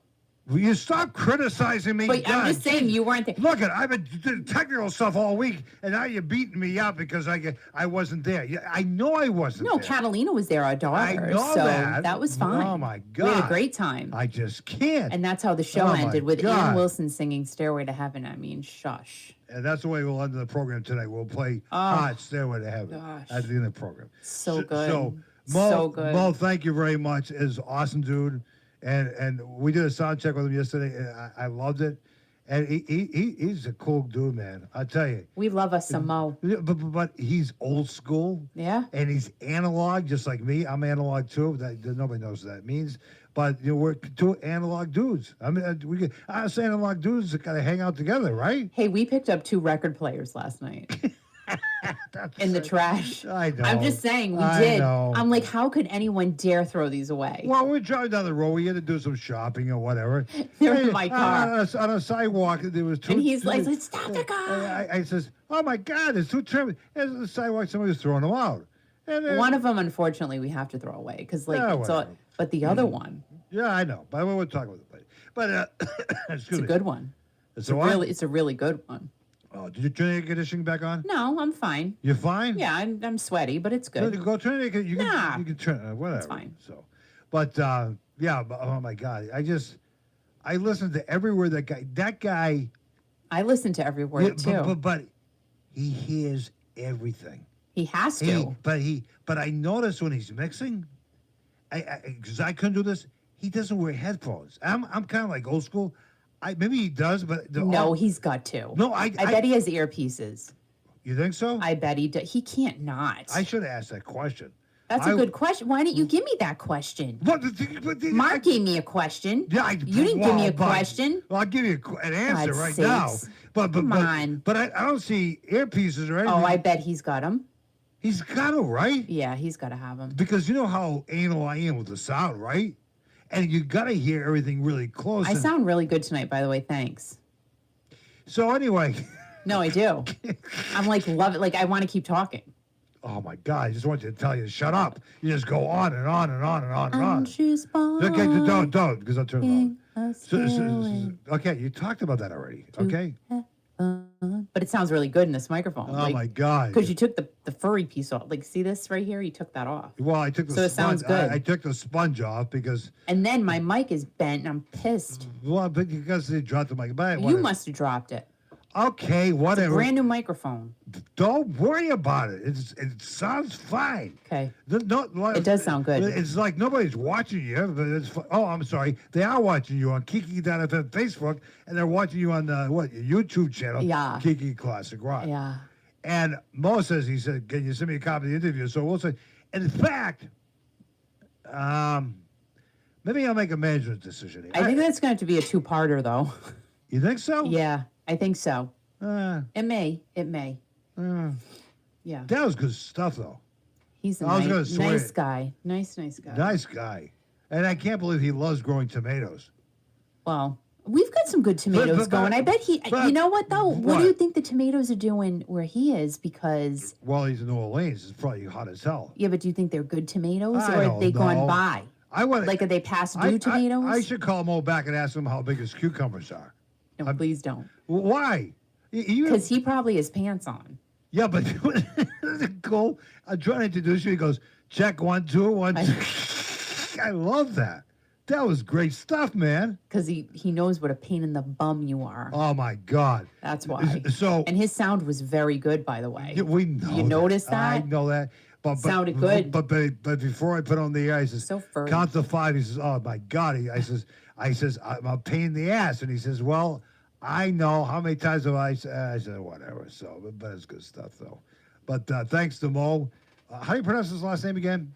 How do you say it? Windhorst. Windhorst, right? Unless I'm pronouncing it incorrectly. Maybe Right. the D is silent. I'm not sure. Now, I think the thing that shocked you more than anything in that whole episode with Mo is that he was a sound engineer for Lita Ford. That, like, I'm so excited. Now, you've had the opportunity to talk to Lita Ford twice. Yeah. And she I want to, like, go to her house. I want to go chat with Lita in person. I want to go hang out with Lita. That's fine. As long as she didn't have the mics on or whatever. She would love. I love her. But she, you Freaking know, love Lita Ford. she would probably allow that, right? Yeah. And I think Mo would let me watch him touch the knobs, don't you? No. Why? No. He would say, get out. No, he wouldn't say Get out. Get out. So, but anyway, thanks everybody for tuning in tonight. Thank you so much. I hope you guys like that. I liked it a lot. It was really. You're going to be talking about this for days now. Well, you know, For days. Like, you guys have no idea. He will be talking about it for days. I mean, I will be thinking about it, but I won't be talking about it. He will be talking about it for days. I'll be talking about this interview for the rest of my life, and I'm not. He's not kidding. I'm not kidding. Because Not that that's a bad thing. You've had the opportunity to talk to so many nice people, so many rock legends, so many artists and everything else. But tonight, I would put this at the top of my personal list. Yeah, this was awesome. Because this was Geekville. Like, he even said he was a geek, and I like Yes. that. I mean, us geeks gotta stay together, right? Because we. Yeah. But I'm not kissing your ass or my ass. Okay. But I make you sound pretty good, right? Well, tonight you did. I just can't. I can't do this. Oh, I love this text you sent me What's it say? that I didn't see until now. What's it say? Ask him about Dean. I thought. And then you said excellent, probably because I was already asking him about Dean. No, I did. Did I say that? I don't know. Yeah, it's right here on my phone. Well, because I'm listening to you. Dude, like, what do you think? I'm dumb? I can't. Huh? What?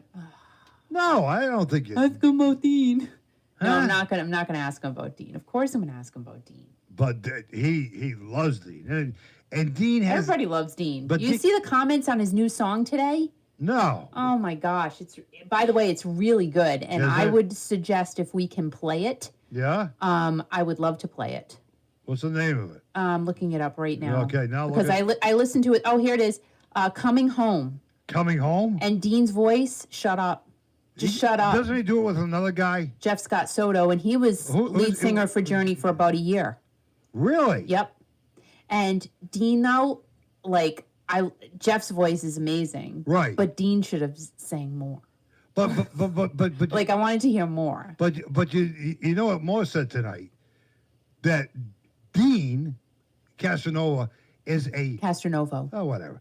He's a fabulous singer. I mean, he We know that, though. but he's underrated. I mean, he's good.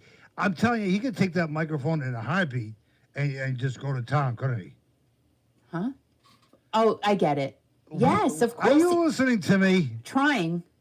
What do you mean you try? You can't hear me? No, I can hear you. But I said that. No, whatever. What, No, could he take? Yes, he's awesome. He's awesome, but you know, hi Doug. Doug's Guitar Works is in the house. Oh, he was here last week. He was here last week. Does he have a guitar store? Probably. Really? Yeah. Doug's Guitar Works. I would think so. That's pretty cool, man. I got a guitar. Really? I got a Neil Sean guitar. You do? I do. I have that. Wow.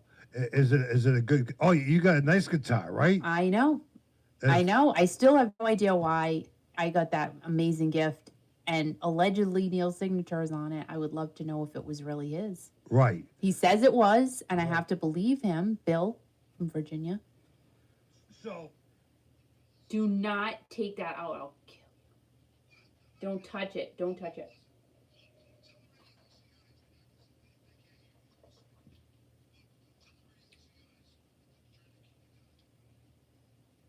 So if you're listening to Kiki.fm, if you're not listening to the stream, you're watching Kiki on YouTube or Facebook, Hi. Stop it. Turn to Kiki.fm right now. Yeah. Now, how you tune to, for you people who don't know, and you don't Tom Tobin, what's up, girl? Huh? Tom Tobin's here. Oh, in I the thought you house. said Tom Tobin was a sub girl. No, I didn't say that. Is Tom Tobin a girl? No. Like if you can, to listen to Kiki.fm right now. If you have an Android or iPhone, you should have it downloaded already, right? If you have an Alexa, you say enable Kiki.fm. You can stream us online. Or you're watching Kiki on Facebook, you're going to hit that little button at the top and you can listen. Because I want the little button. So I want you to tell everybody the next song we're going to play. We're going to play the new song by Jeff Scott Soto and Dean Castronovo called Coming Home here on Kiki.fm.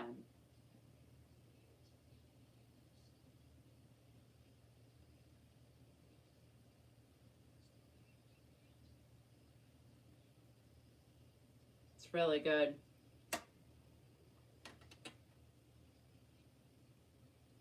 Hello. It's really good. Have you guys heard it? Would I take guitar lessons? You know what? Probably. Why not? I've done everything else in my life. I sing in the shower. I think I would do it.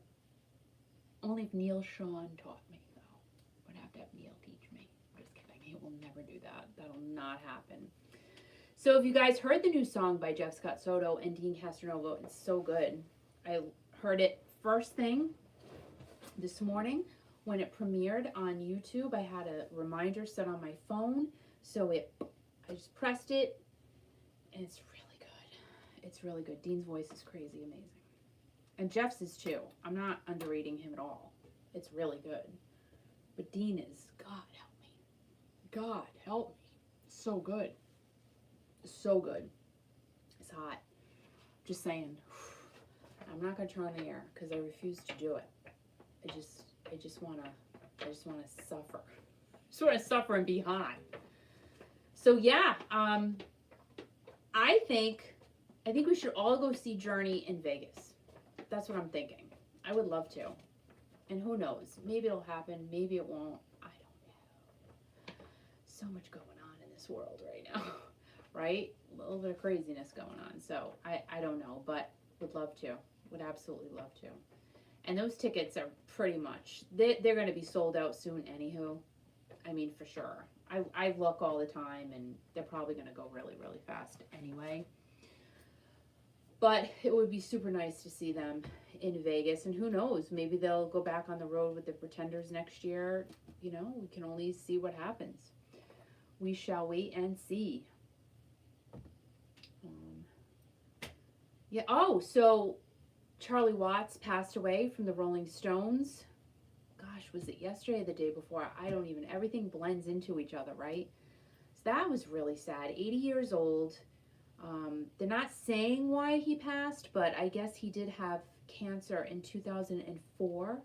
That was a long time ago, so you got to take it as a blessing, right? That he was able to, he got diagnosed with cancer in 2004. It's 2021, so... And he toured with the Stones in between then, so he got a really good reprieve, I guess. So that was great for him, but sadly he did pass away. Gene Simmons of Kiss had a birthday this week. How old is he?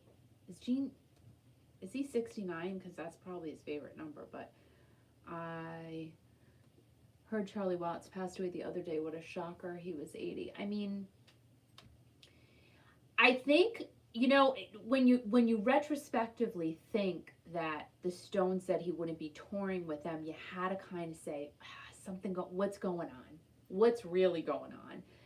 And then getting the news, I thought it was shocking too, because like all of a sudden, out of nowhere, you know, I didn't think he was dying. I just thought, well, he's probably not feeling well. He's older, but I didn't expect that.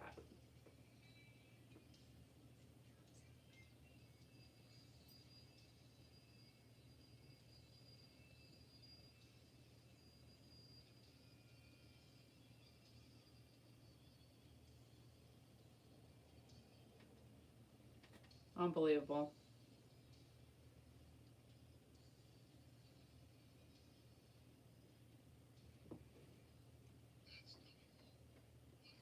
Right? Right? I know. And that's the first time you heard it today, right? That's like the third for me. Yes. It's the third time you keep. Is that one of the songs you keep playing over and over and over? You know I like to do that. You do. When I find something I like, I just replay it. Yes, it was very, very good. Yeah. So I told you it was awesome. So Gene Simmons turned 72 yesterday, and we were just chatting about what an old fart he is, huh? Charlie Watts. He passed away at the age of 80. Oh, it sucks. Yeah, a lot of weird week, right?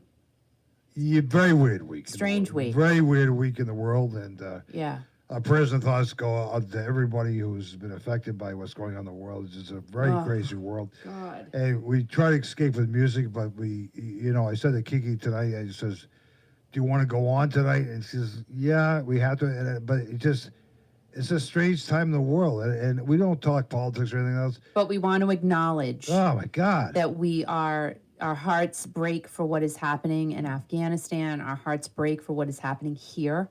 Oh my God! We are just unbelievable. Yeah, it's scary time for everyone. Everyone, really. Yeah, we got to stay connected through music and the artists that have brought us so much joy and happiness and sadness over the years as well too. Mm-hmm. And our thoughts and prayers go out to Charlie Watts and the entire Rolling Stones family. Yeah. Yep. From what I understand, the Rolling Stones are going to continue the tour in the fall. Yeah. And they're actually going to do a tribute to Charlie Watts in the tour coming up. So I think that's really, I mean, it's kind of, I don't know how they're going to get through that. I just. Well, ZZ Top did it really quickly after Dusty had passed not too long ago. What was it, like a week or two afterwards or something? I think so. But here's the thing. Yeah. Like I've said many, many times, right. These musicians, this is their life. This is what they know. Right. Whether it's, probably not even a money thing at this point for a lot of these artists, like the big ones. Like the Rolling Stones don't do it for the money. They're doing it because this is their love and passion. Mm-hmm. What can they probably, really, you think about it, they probably say, what else would I do if I was not on stage performing? I mean, these guys have been on stage since the 60s. But that's what Mo was saying. That's all he's known his whole entire life. Yeah. And he wasn't working for like a year and a half. Right. And he didn't know what the hell's going to happen. I mean, a lot of us don't know, and still don't know what's going to happen in our lives or whatever. Look at Dean. He just lost his mother a few days before he started touring with Journey again. Yeah. And but he's back with the band. But he's back with the band, and so within days, I mean, after his mother passed away, he was touring. So it's therapy, and music is therapy for everybody. Yeah. But our hearts and the feelings go out to all the servicemen and servicewomen and across the world, what's going on in the world right now. Yeah. And what's going on across the country, because Kiki and myself are affected by this immensely, and it's more than you know. More than you know, but you know what? Thank God we have our listeners out there, because it keeps us going. Some days I don't want to do it, but you know what? I have to, because this is all I know, right? Yeah. It's true. That and mowing the lawn and it's like it's hard sometimes because well, but we had I don't mean to share personal stuff with everybody, but I will. We had a major hurricane. It was like a tropical storm, but it was devastating. Well, for some reason, the storms are really bad at our house. Oh my God! I'm not kidding you. Well, but we had a mess. We had a mess on our hands, but thank God we weren't affected like the tornado that hit us a year ago. I know. But the trees were down, and in fact, Kiki down our family was off the air for like 6 hours, and I took every precaution, because I'm a nerd like Mo. I took every precaution to make sure that if we went down, we wouldn't go off the air. Well, everything was generators operating, everything else, but our stream went down, whatever. But Jamestown made the national news. In fact, Jamestown, Rhode Island made news at the BBC in London. Because I didn't know that. Yes, the BBC in London, because of all the storm damage and the boat wreckage and everything else. But not too far from us, I mean, the tree companies are still around here now, but thank God we're okay. Yeah. But, it's a weird world we live in, and thank God we have all of you. Yeah, and just know that, sometimes it is hard for us to even do this. It's hard. I'm going to be real and honest. Okay. It is what it is. Right. Today was, this has been a Right, but it's rough few weeks. So right, it has been a rough few weeks. Rough few weeks, and Right. But just pulling my pants up and just. Well, Yeah. But I saw Mark's comment earlier. He says at least that engineer Mo has his pants on, and then he was making fun of me. It's true though. Yeah, but anyway. Because I bet Mo did have his pants on, and that really is the most important thing. But the thing about Mo tonight, and again, I want to thank him for taking the time to talk to you tonight. Yeah. And I did a sound check with him last night. He says, "Can I sit on my porch?" And I said, "Well, it doesn't really sound like it." He says, "Listen." Sounded great. No, I says, as long as you're sitting against the wall, he says, "You're a pain in the ass."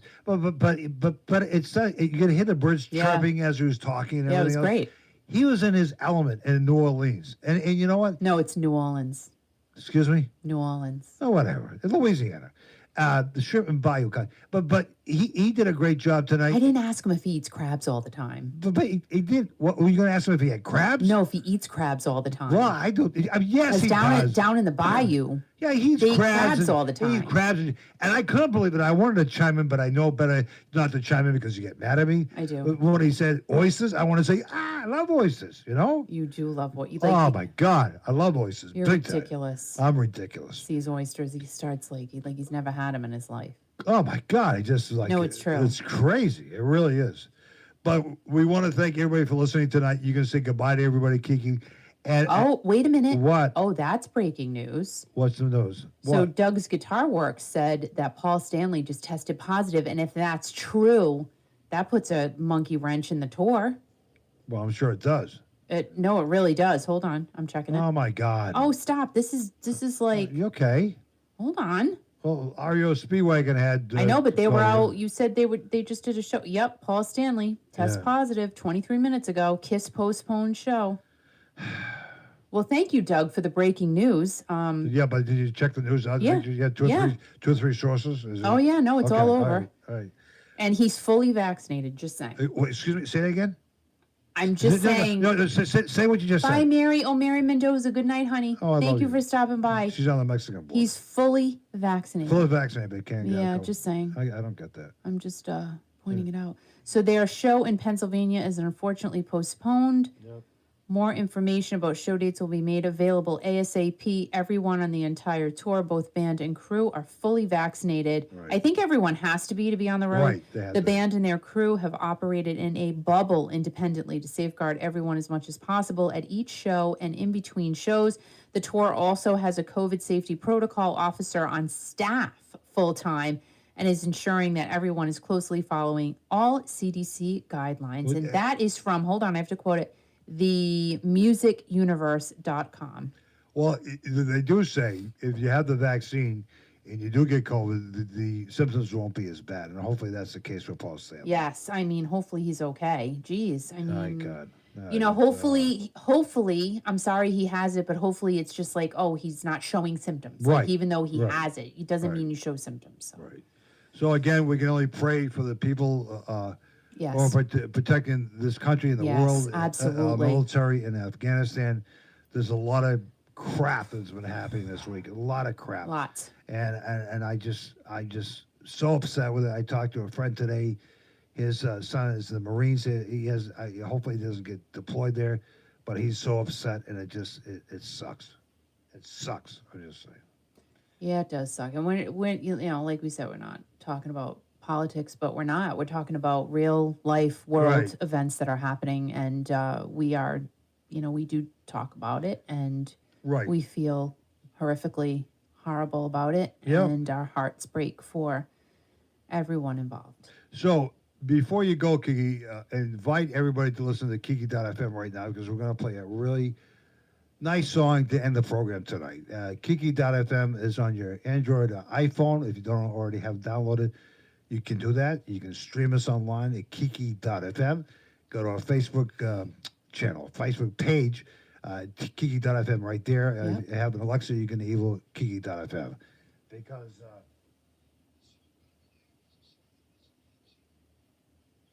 It does. Everyone, good night. Thank you so much. Hope you enjoyed the interview. Thank you to Meaux Windhorst. Thank you to each and every one of you. Be safe, stay healthy, keep your freedom. That's what we got right now. And always remember to keep rocking. Have a good night, everyone.